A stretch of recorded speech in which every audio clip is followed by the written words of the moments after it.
Please welcome President of the World Medical Association, Dr. Kgosi Letlape. Thank you very much, Kgosi. You also, as much as you are with this organization, you also belong or started an organization called STOP. Tell me about that organization and what do you do? Before that, I'm a past president of the World Medical Association. My apologies, it was actually my mistake, past president of the association. Yes, well, the organization STOP, or the project STOP, which hopefully will become an organization, is a prevention initiative that we've started inside the Tsepang Trust. The Tsepang Trust was conceived in 2002 out of the need to be an advocate for treatment to be available to all South Africans. The patron is Nelson Mandela, and we've initiated treatment. The first public sector dependent patient to be put on antiretrovirals that were paid for by the Tsepang Trust in GF Joster Hospital in Mitchell's Plain. Right. But fast track to 2009, we've always known that prevention is going to be an important factor. More now than ever before. Because even though we have more than 700,000 people on treatment, we cannot sustain it. We can't reach everyone that needs to be on treatment. We know what happened in the Free State end of 2008.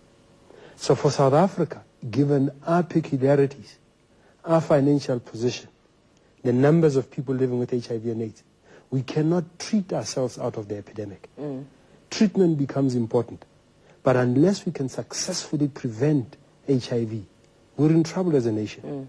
When we have more than 1,500 new infections per day, when we have more than 1,000 HIV-related deaths per day, we are in a serious crisis.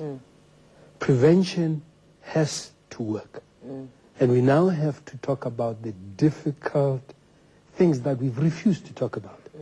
And our simple campaign to aid prevention is to say, stop HIV, stick to one partner.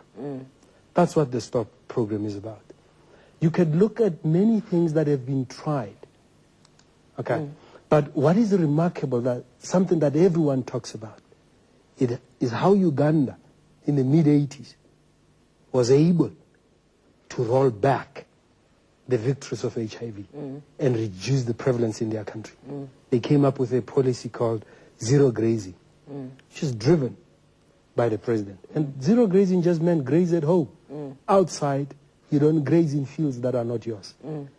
It was the equivalent of their stick to one partner of the time. Extremely successful program. This was at a time when ARVs were not available. This was at a time when they could ill afford condoms, but they were able to turn the tide. Why are we not able to do that here, Kgosi? Because everybody knows, Love Life has programs, TAC has programs. Why are we not able to get it through people's minds? I think it's simple. We're not able to do it because we've never tried to do it. We've always had a simple approach in South Africa. When the world came with ABC for HIV and AIDS, what do we say in South Africa? People don't abstain. People do sex anyway, so let's condomize. So we chose to be dyslexic, to skip the A and the B and go to C. And the government has done a lot of work around C. If I ask you, what program do you know that has done any significant work on abstinence or being faithful? Just one. And I've been in the HIV arena. There aren't any. So we can't say we haven't succeeded with prevention because we haven't done the serious But it's common knowledge, isn't it? It's common. You know that you are married, you stick to one partner. I'm married, I stick to one partner. It's supposed to be it's not common. It's not common knowledge. It's not common knowledge. We don't talk about these things. What we talk about is that I'm an African man. I can't be stuck with one woman. My culture, or I misrepresent my culture now. It says I can have as many women as I want. What kind of guy am I? You now even have women saying, I can't have one partner for a lifetime. It would be too boring. So we have all these things, these social scenarios that we play to. And we never have any serious conversations about the impact of the disease. I mean, we have villages that are being reconfigured in KwaZulu-Natal that are disappearing. This is what Uganda went through. They saw villages disappearing. And they went back and said, we need to survive.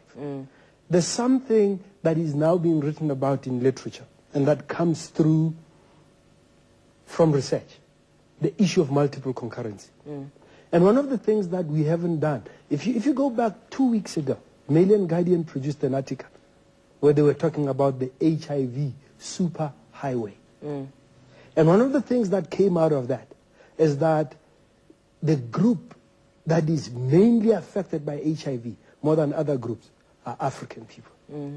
It showed within the age groups of 15 to 39 or 44 that the prevalence amongst Africans was about 19.9%. Amongst coloreds, it was about 3.2%. Amongst whites, it was 0.5%. These are things we haven't dealt with. If there are those different patterns, what can that be attributed to? The sexual norms. And people must understand, it's not that we are promiscuous as African people. It's just that we have social patterns that promote the spread of the virus. We practice what is called multiple concurrency. And it is socially acceptable. It certainly is.